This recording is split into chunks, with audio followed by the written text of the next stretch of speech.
Como todos sabem, na China o imperador é chinês, assim como são chineses todos aqueles que o rodeiam.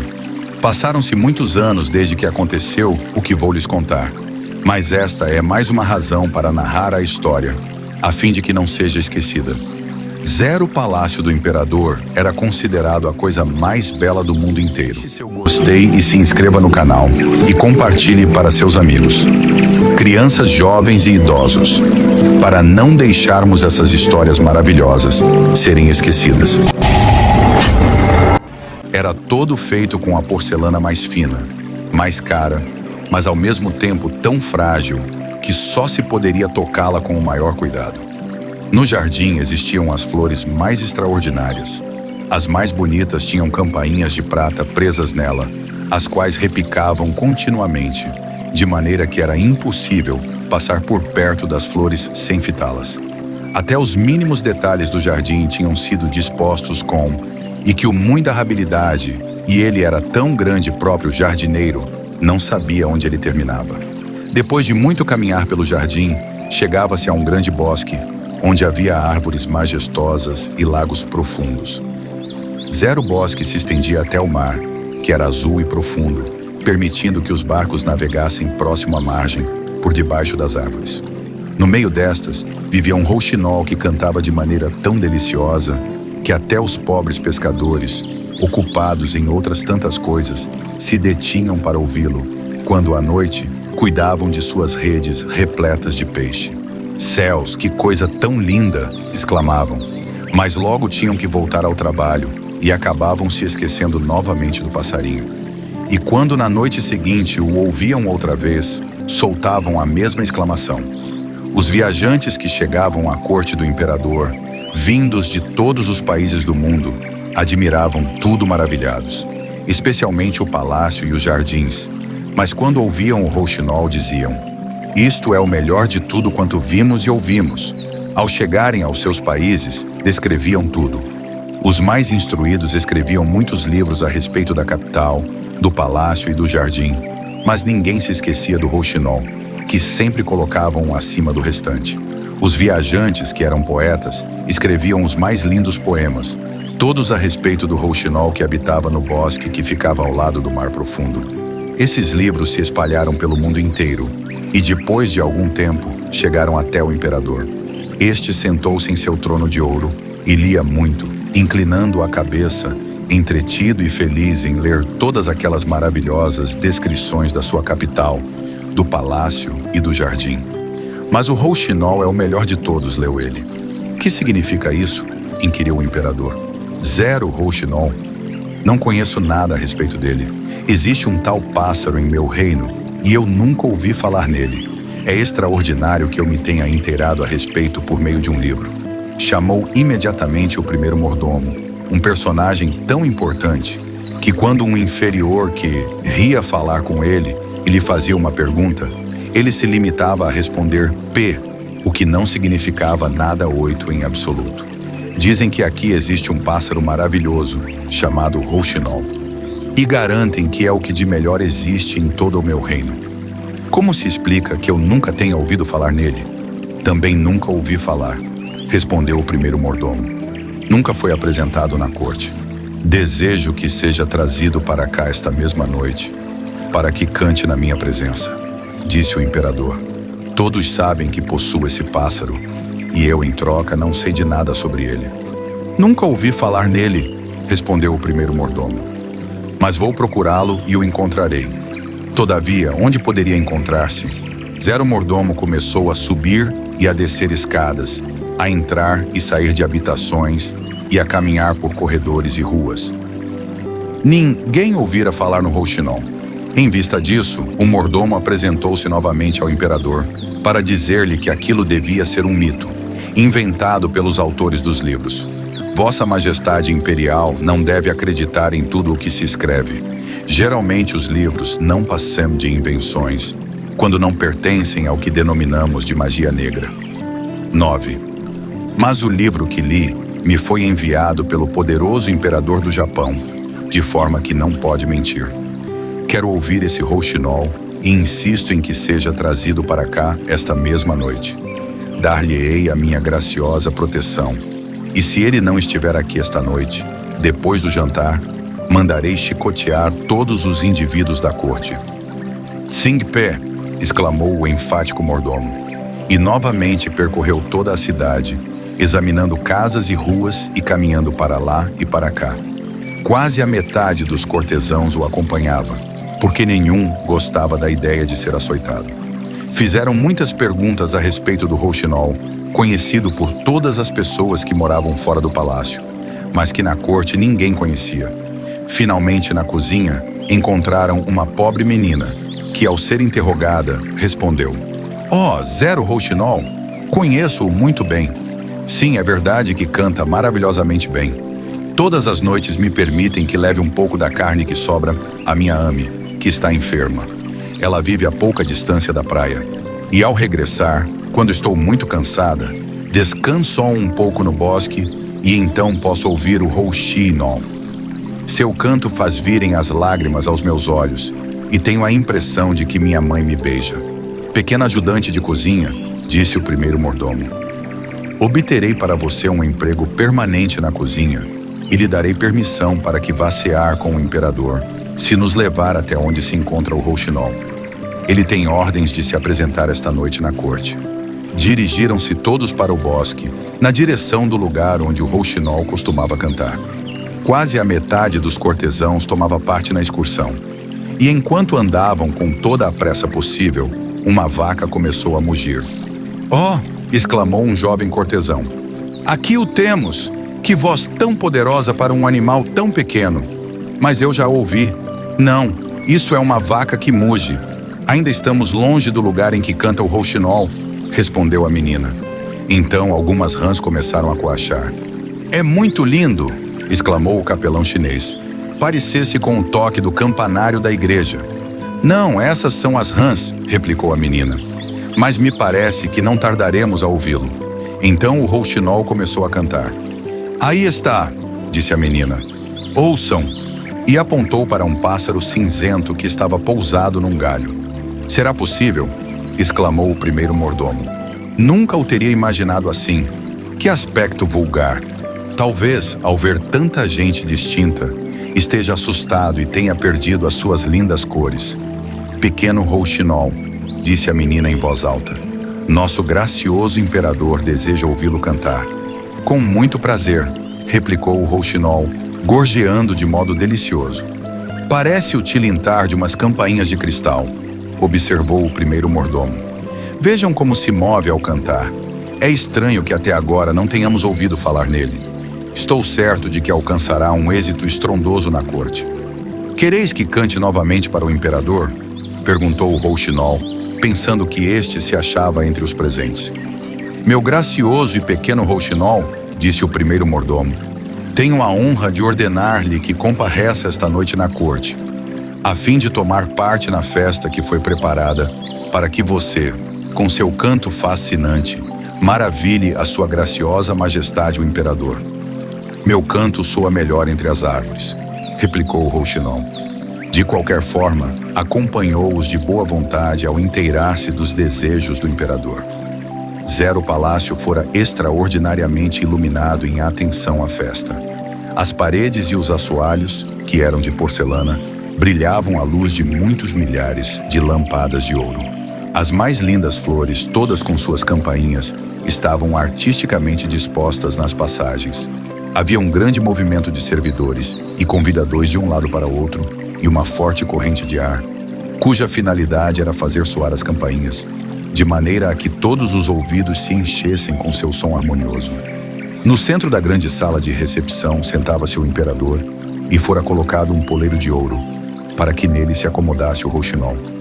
Toda a corte ali estava reunida e a pequena ajudante de cozinha teve permissão para ficar atrás de uma porta, pois estava vestida de cozinheira. Todos vestiam seus melhores trajes de gala e os olhos dos convidados fitavam o pequeno pássaro cinzento, saudando o imperador com uma inclinação de cabeça.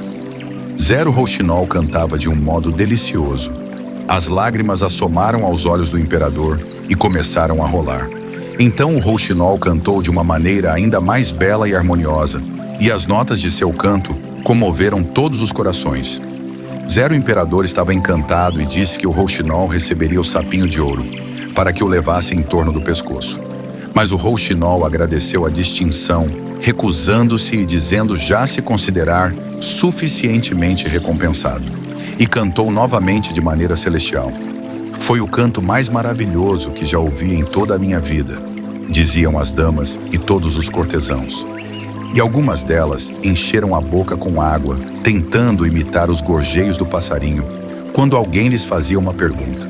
Até os lacaios e os camaristas do imperador deram a entender que estavam muito satisfeitos, o que é muito importante, porque são pessoas difíceis de contentar. Sim, realmente o rouxinol obtivera um ruidoso sucesso. Daí por diante deveria viver no palácio, teria uma gaiola, assim como a devida liberdade para dar seus passeios, tanto durante o dia quanto à noite. Era sempre seguido por 12 lacaios, cada um dos quais segurava uma fita que estava atada ao seu pezinho. Pode-se perceber que esses passeios não tinham nada de agradável. Todos os habitantes da capital falavam no pássaro maravilhoso, e quando duas pessoas se encontravam, uma dizia à outra, Rou, e a outra respondia, Xinol, e suspiravam, entendendo-se muito bem. 11 filhos de outros tantos vendedores de queijo receberam o nome de rouxinol, mas nenhum deles possuía a voz maviosa do pássaro. Um dia chegou às mãos do imperador um grande embrulho. Dentro estava escrito, rouxinol. Aqui temos outro livro a respeito deste celebrado pássaro, disse o imperador. Mas não era um livro, mas uma pequena obra de arte numa caixa. Um rouxinol artificial, exatamente igual ao vivo, mas recoberto de diamantes, rubis e safiras. E quando se deu corda ao pássaro mecânico, este cantou uma ou duas canções iguais às que eram entoadas pelo rouxinol verdadeiro. Ao mesmo tempo agitava a cauda, que resplandecia por ser de prata e ouro.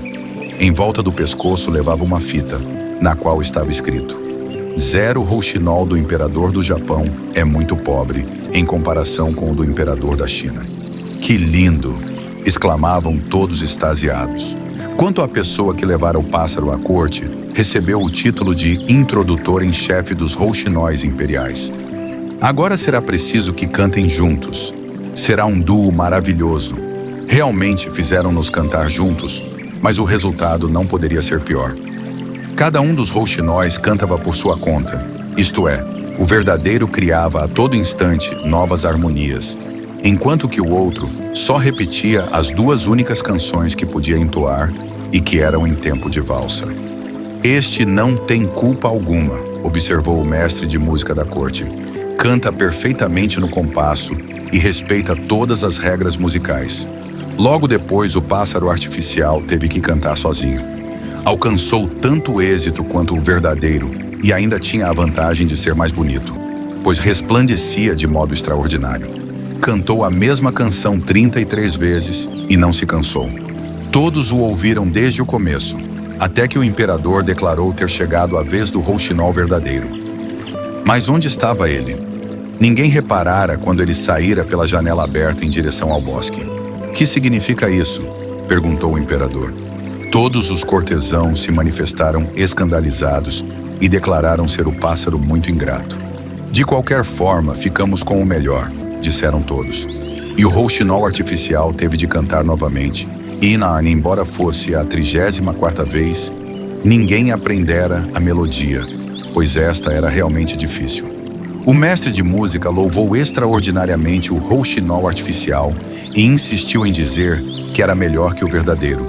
Não só em seu aspecto exterior, por causa das pedras e dos metais preciosos, como também por dentro.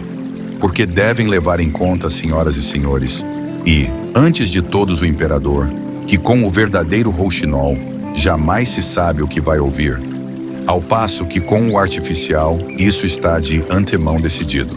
Assim é e assim será, porque não pode ser de outra maneira.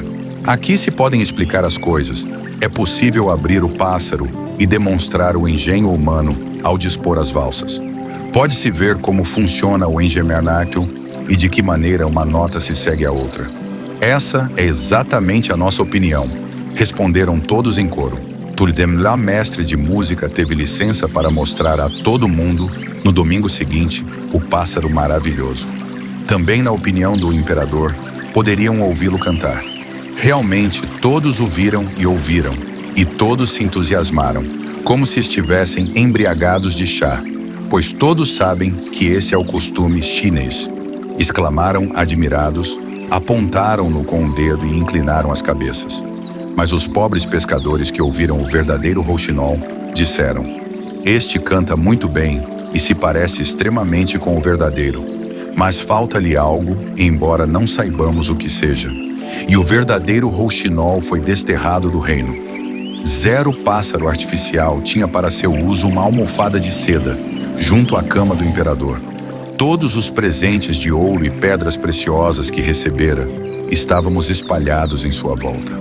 Recebera o título de cantor imperial em chefe do dormitório, com lugar de primeira classe à esquerda, porque o imperador afirmava que o lado preferido era o do coração. E todos sabem que os imperadores, como todos, possuem o coração do lado esquerdo. O mestre de música escreveu 25 volumes acerca do pássaro artificial. O tratado era muito extenso e estava escrito nos caracteres chineses mais difíceis. Todos afirmavam terem lido e entendido a obra, porque, se assim não fosse, seriam considerados estúpidos e, em tal caso, teriam seus corpos açoitados.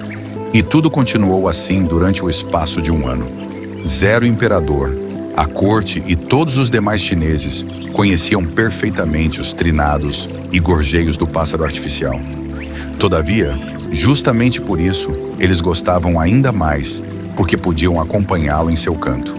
E até as crianças na rua cantavam zizizi e chitite.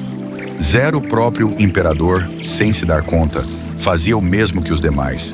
Uma noite, porém, quando o rouxinol estava cantando cada vez melhor e o imperador, estendido na cama, o ouvia, algo no interior do pássaro produziu um chiado. Uma das molas saltou e todas as rodas do mecanismo pararam em seco. O imperador levantou-se de um salto e mandou buscar todos os seus médicos particulares. Mas que podiam eles fazer? Chamaram um relojoeiro, o qual, depois de muito falar e examinar, conseguiu reparar a avaria, recolocando todas as peças do mecanismo em seu devido lugar. No entanto, avisou que, daí por diante, seria preciso abster-se o mais possível de fazer o mecanismo funcionar, porque estava muito gasto e não se poderia renovar algumas peças sem alterar o canto do pássaro. Esse foi um golpe terrível. Só se atreviam a fazer o rouxinol cantar uma vez por ano, e assim mesmo tinham medo de fazê-lo. Mas o mestre de música fez um pequeno discurso, usando as palavras mais difíceis que encontrou, e disse que o pássaro continuava tão bom como sempre, e todos acreditaram. Passaram-se 5 anos e, de repente, um grande pesar caiu sobre a nação inteira, pois todos gostavam muito do seu imperador, e este estava muito doente e não poderia sobreviver, conforme o que diziam os médicos. Elegeu-se um novo imperador, e o povo aglomerou-se nas ruas. E ao ver aparecer o primeiro mordomo, alguns lhe perguntaram sobre o estado de saúde do monarca. P respondeu tristemente, balançando a cabeça. Zero imperador jazia pálido e frio em seu magnífico leito. Os cortesãos pensaram que ele morrera e foram todos oferecer seus respeitos ao novo imperador. Os lacaios andavam de um lado para o outro atarefados e as camareiras celebraram o acontecimento reunindo-se para tomar café. Colocaram no chão longos pedaços de passadeira, com o fim de amortecer os ruídos, de maneira que no palácio reinava um silêncio absoluto. Mas o imperador ainda não morrera. Estava estendido, enfraquecido e pálido, na sua cama luxuosa incrustada de ouro. Sobre ela havia uma janela aberta e os raios da lua vieram iluminar o imperador e o rouxinol artificial que estava ao seu lado. E o pobre imperador apenas podia respirar. Parecia-lhe carregar um peso no peito. Abriu os olhos e viu que a morte estava sentada em cima dele e que usava a sua coroa de ouro. Com uma das mãos empunhava a espada dourada do imperador e com a outra sustentava o estandarte imperial. Em volta do leito e por entre as cortinas de tecido precioso, muitos rostos curiosos o fitavam, alguns horríveis e outros amáveis e aprazíveis. Eram as ações boas e más do imperador, que no momento em que a morte queria levá-lo, fitavam-no cara a cara. "Lembra-se disto?", murmuravam uma atrás da outra. "Recorda-se daquilo?", e lhe diziam tantas e tais coisas que o rosto do enfermo se enchia de suor. "Nunca soube disso", replicava o imperador. "Música, música! Que soem os grandes tambores chineses!", exclamou. "Assim não ouvirei o que dizem." Mas lhes rostos continuaram falando, e a morte às vezes baixava a cabeça, exatamente como fazem os chineses para confirmar o que lhe dizem. "Música, música!", repetiu o imperador. "Você, precioso rouxinol de ouro, cante, cante!" Enchi-o de pedras preciosas e fiz com que levasse ao pescoço o meu sapatinho de ouro. Ordeno-lhe, pois, que cante, a fim de levar-lhe ânimo, consolo e esperança.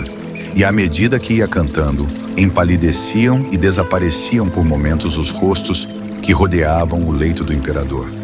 O sangue circulava com mais vigor no corpo deste, reanimando-o e dando maior movimento aos seus membros. E até a morte, ouvindo enlevada a canção, disse: "Continue, pequeno cantor, continue." Mas o pássaro continuou silencioso, pois não havia ninguém que lhe desse corda, e como era natural, não podia cantar. A morte continuava fitando o moribundo com o vazio de seus olhos, e tudo o mais no palácio estava silencioso, terrivelmente silencioso. Subitamente, a curta distância da janela, ouviu-se um formosa canto. Era o rouxinol vivo, que pousara no ramo de uma árvore que crescia em frente à janela. Soubera do estado e do desejo do imperador, e acudi-ra imediata. "Continuarei se me der essa magnífica espada. Continuarei cantando se você me entregar o estandarte imperial e, finalmente, a coroa do imperador." A morte entregou essas 3 coisas em troca de uma canção, e o rouxinol continuou emitindo as suas maviosas notas. Cantou acerca do aprazível cemitério, quando as rosas florescem, onde as já desabrochadas perfumam o ambiente, e onde a fresca erva sempre se vá vivificada pelas lágrimas dos que choram pelos mortos. A canção inspirou na morte o desejo de ver novamente o seu próprio jardim, e como névoa cinzenta e amaciadora, saiu voando pela janela. "Obrigado, oh, muito obrigado!", exclamou o imperador. "Eu o conheço, passarinho celestial. Desterrei-o de meu império, e, no entanto, você veio afastar de meu leito a morte e as sinistras visões, e com suas canções conseguiu afastar também a morte que reinava em meu coração. Como poderei recompensá-lo?" "Já me recompensastes", respondeu o rouxinol. "Fiz que viessem lágrimas aos vossos olhos, e nunca o esquecerei. Estas são as pedras preciosas que alegram o coração de um artista." A obra O Rouxinol e o Imperador da China foi escrita por Hans Christian Andersen em 1843.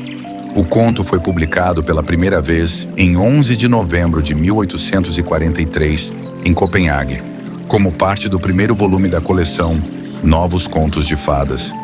De acordo com o diário do autor, a história foi composta entre 11 e 12 de outubro do mesmo ano.